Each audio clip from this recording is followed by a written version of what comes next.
Saludos cordiales, licenciada Mayra Raquel Pérez Benítez. A continuación, doy mi participación sobre el tema Características y principios del planeamiento didáctico. El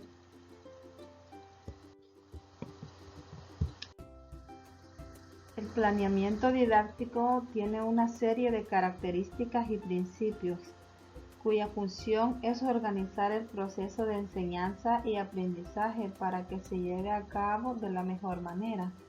A continuación veremos las principales características del planeamiento didáctico. La primera característica es integral. Esta se basa en que el docente debe integrar las características de los estudiantes. Como segunda característica tenemos participativo. Aunque sea responsabilidad del docente, el planeamiento requiere de la interacción de otros miembros de la comunidad educativa, que pueden aportar participación valiosa sobre las necesidades e intereses que deben satisfacerse mediante situaciones de aprendizaje. Seguidamente tenemos lo que es los procesos permanentes. Esto nos quiere decir que el planeamiento debe ser un proceso continuo y dinámico. Debe existir continuidad entre un plan y otro. También tenemos lo que es flexible. Esto nos dice que el planeamiento constituye una guía de trabajo, el cual debe permitir ajustes para así mejorar los procesos de enseñanza y aprendizaje. Seguidamente tenemos relevante. Es necesario como instrumento de trabajo de cada docente, ya que todo docente debe hacerlo de la mejor manera posible.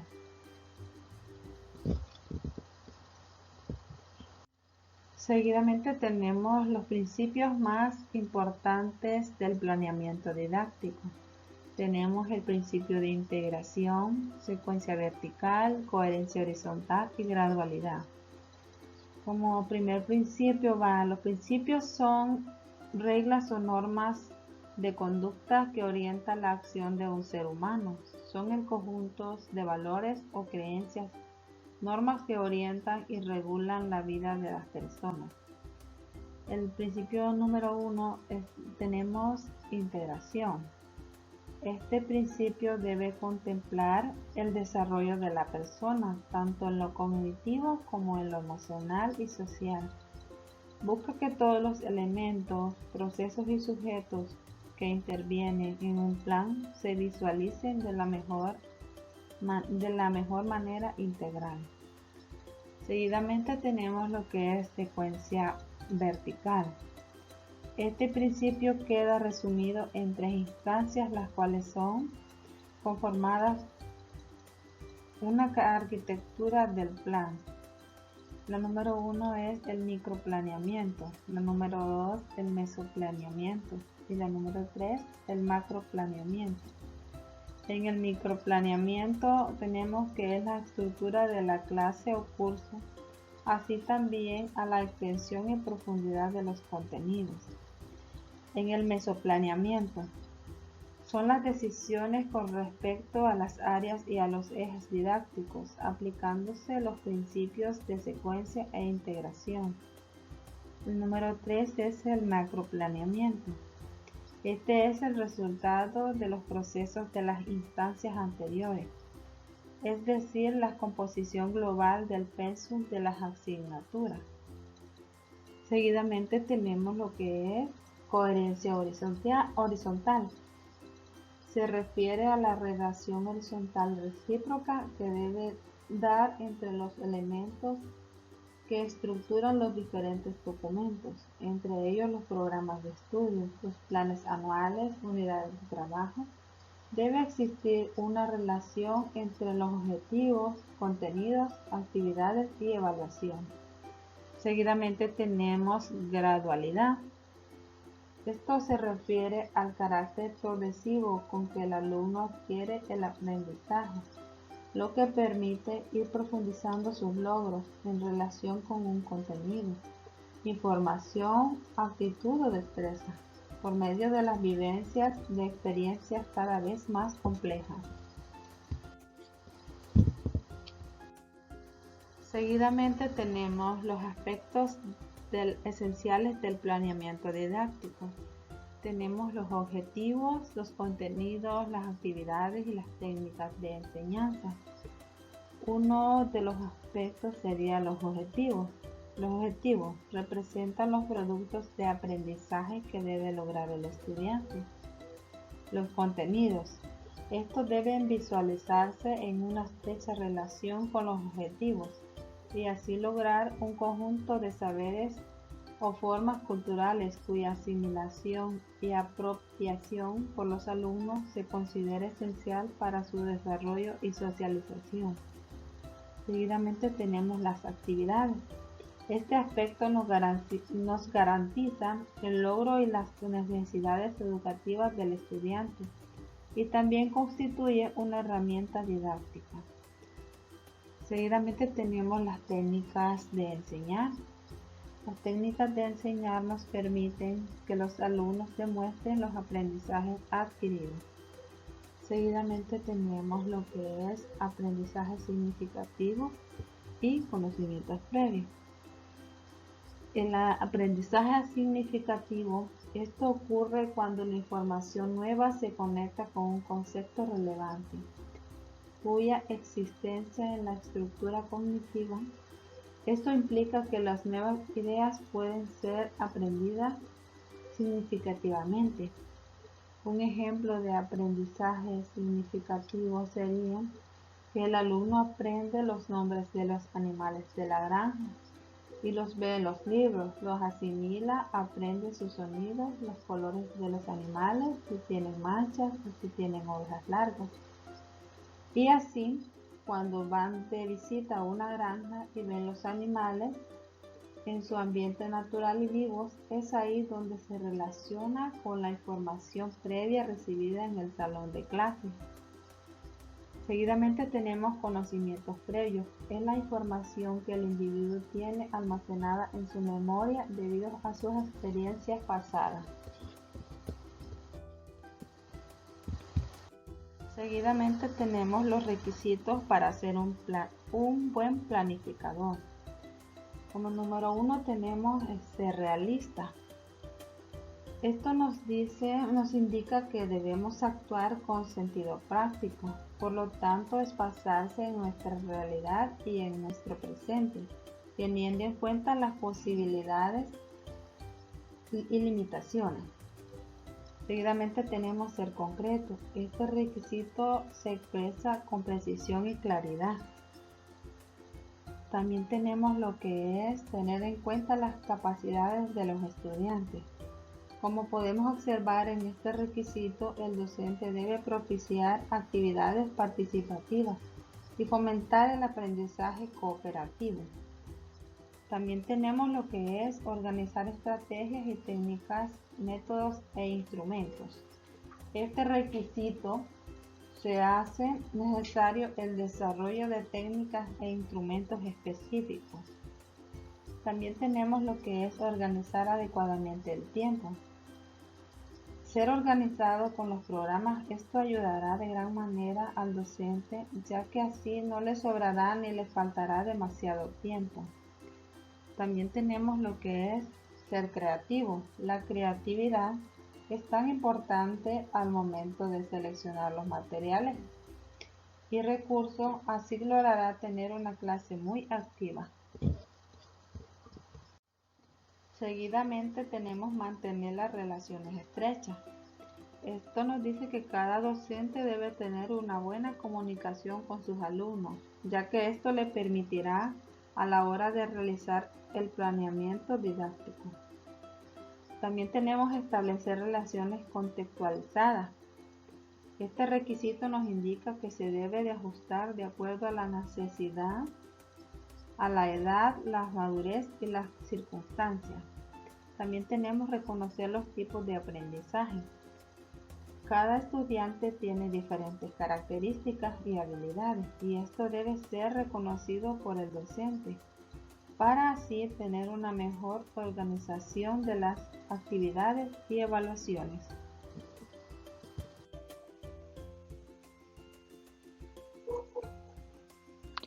Saludos, licenciada Mayra Raquel Pérez Benítez. Mi nombre es Tania Marianela Carranza García, perteneciente al grupo 3.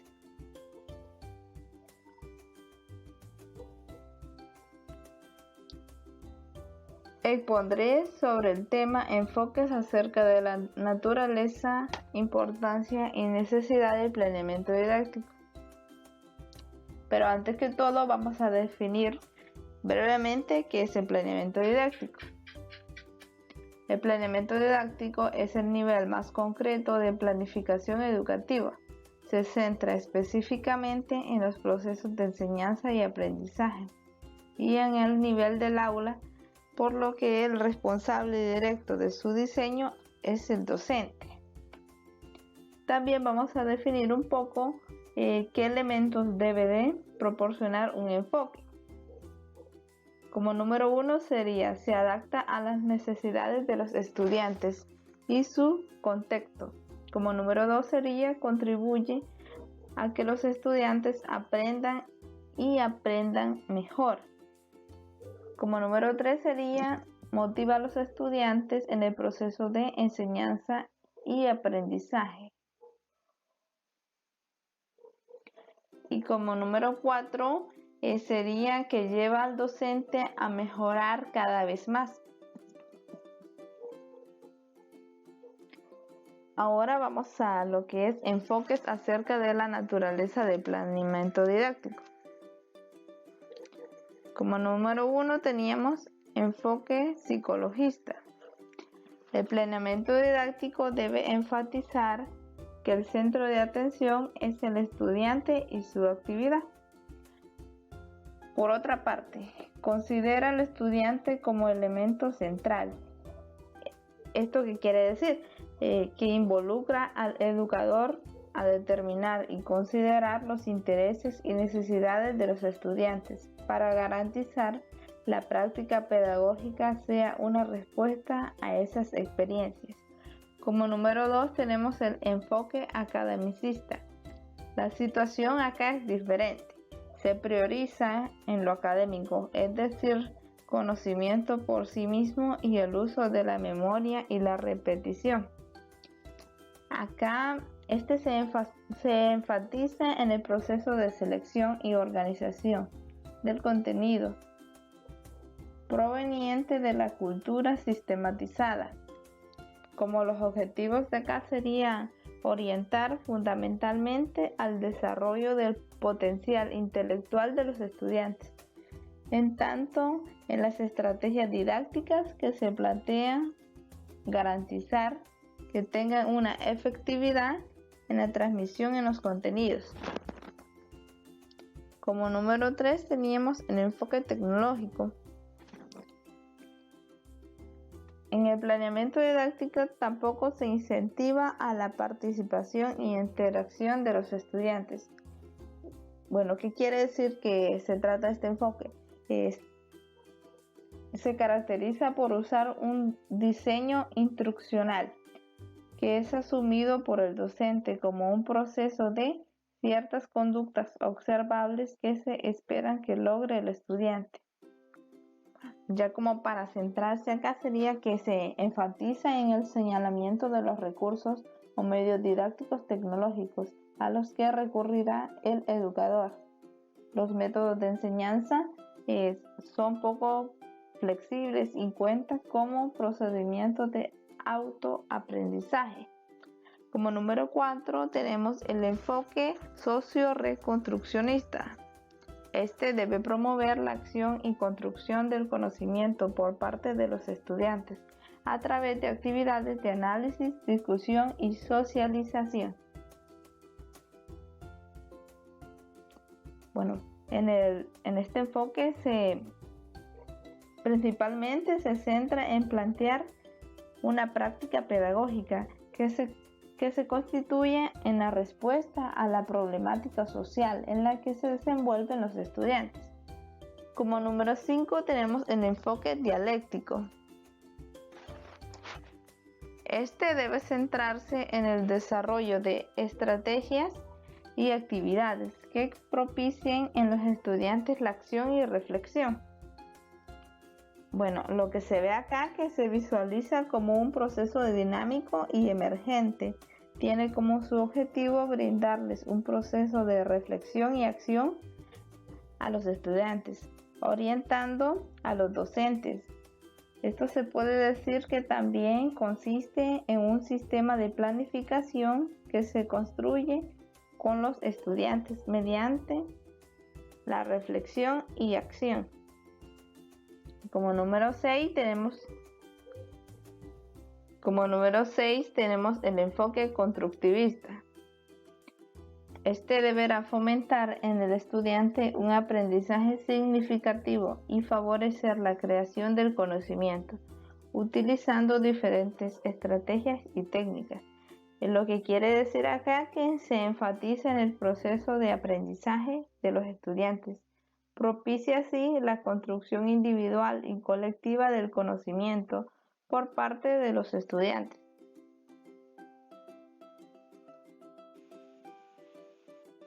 Enfoques acerca de la importancia del planeamiento didáctico.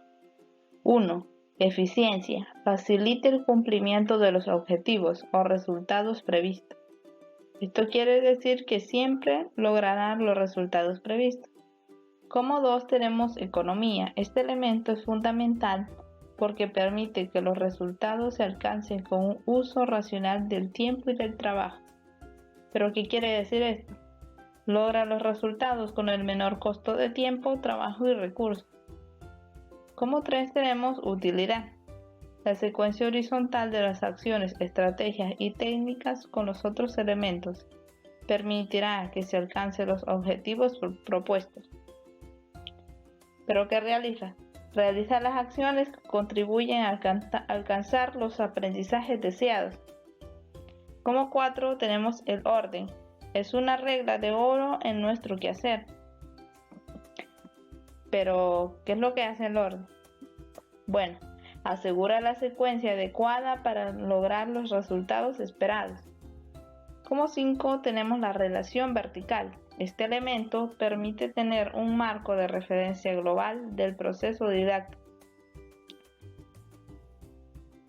Posee una visión de conjunto del proceso didáctico para que sirva a fines educativos más amplios.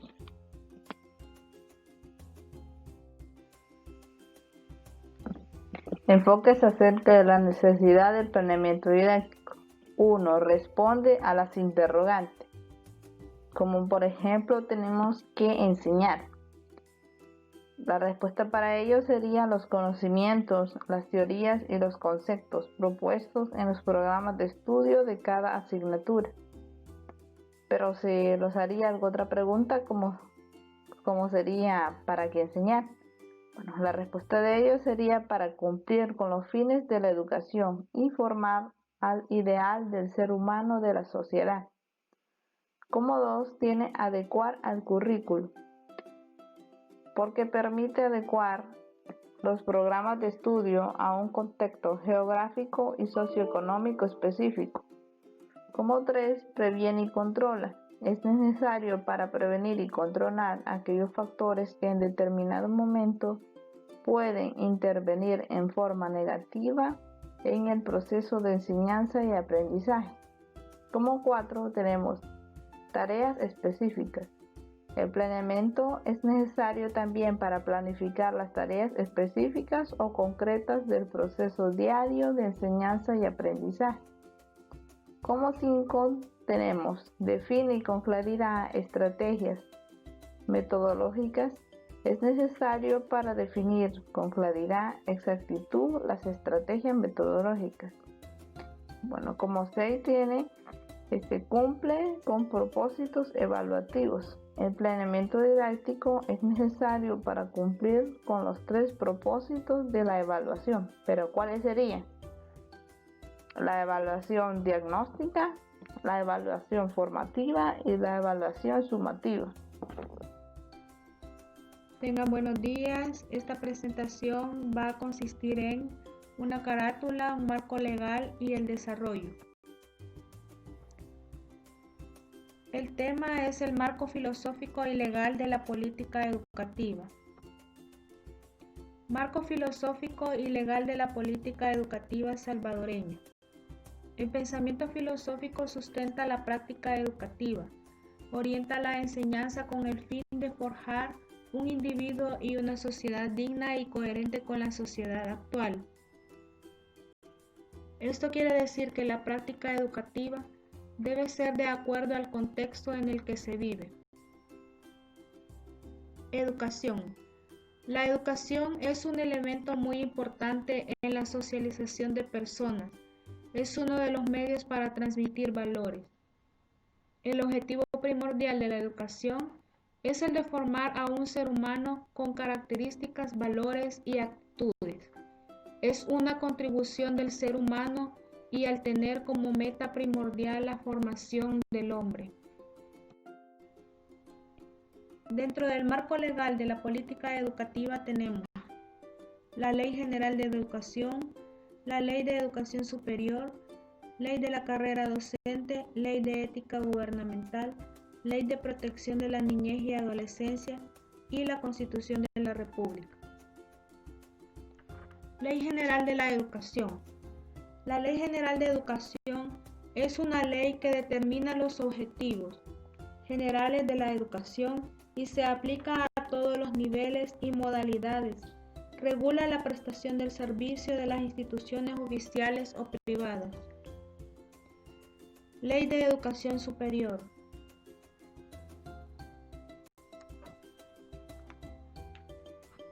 La presente ley tiene por objeto regular de manera especial la educación superior, así como la creación y funcionamiento de las instituciones estatales y privadas que la imparten. Las funciones de la educación superior. La educación superior integra tres funciones: la docencia, la investigación científica y la proyección social. La docencia busca enseñar a aprender, orientar la adquisición, conocimientos, cultivar valores y desarrollar en los estudiantes habilidades para la investigación e interpretación para su formación integral como profesional. La investigación es la búsqueda sistemática y análisis de nuevos conocimientos para enriquecer realidades científicas, sociales y ambientales, así como para enfrentar los efectos adversos del cambio climático. Proyección social es la interacción entre el quehacer académico con la realidad natural, social, ambiental y cultural del país.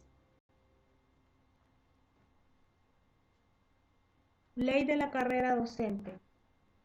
Tiene como finalidad garantizar que la docencia sea ejercida por educadores inscritos en el registro escalafonario del Ministerio de Educación, asegurándose su estabilidad laboral como media para lograr una educación de calidad. Ley de ética gubernamental.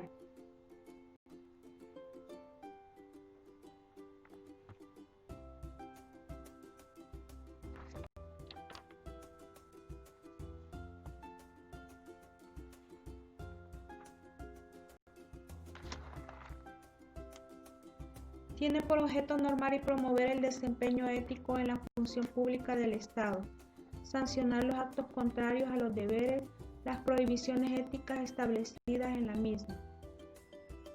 Ley de Protección de la Niñez y Adolescencia.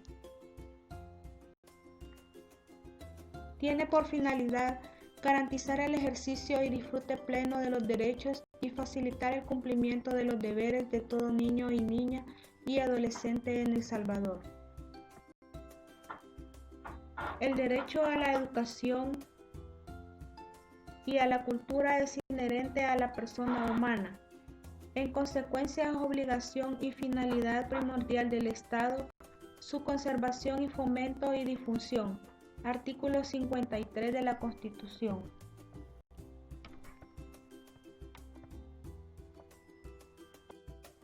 Fines de la educación.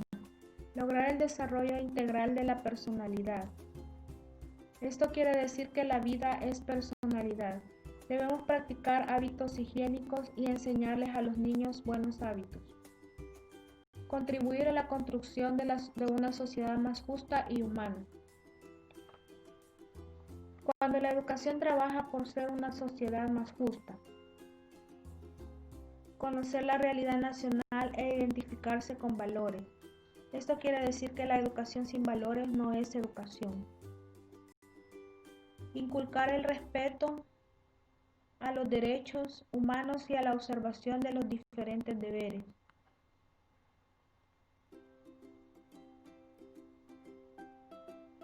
Combatir todo espíritu de intolerancia y odio. Conocer la realidad nacional e identificarse con los valores.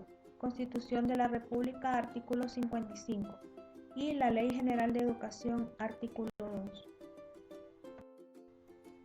Objetivos generales de la educación. Debemos desarrollar el potencial físico-espiritual de los salvadoreños. Equilibrar los planes y programas de estudio sobre la base de la unidad de la ciencia. Establecer las secuencias didácticas de tal manera que toda la información cognitiva promueva el desarrollo de las funciones mentales. Cultivar la imaginación, creador de los hábitos de pensar y planear. Artículo 3, Ley General de Educación.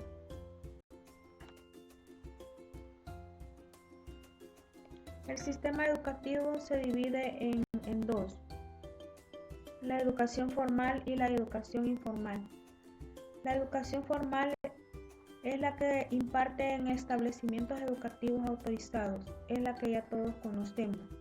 La educación informal es la que se adquiere libre y espontánea proveniente de personas, entidades, medios masivos de comunicación.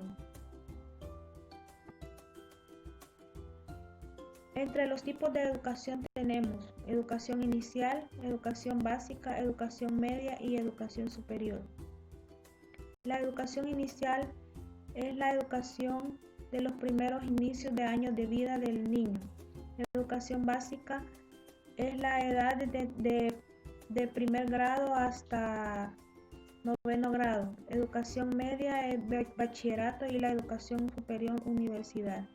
Entre los tipos de educación informal tenemos la educación de adultos, educación especial, educación artística y educación física.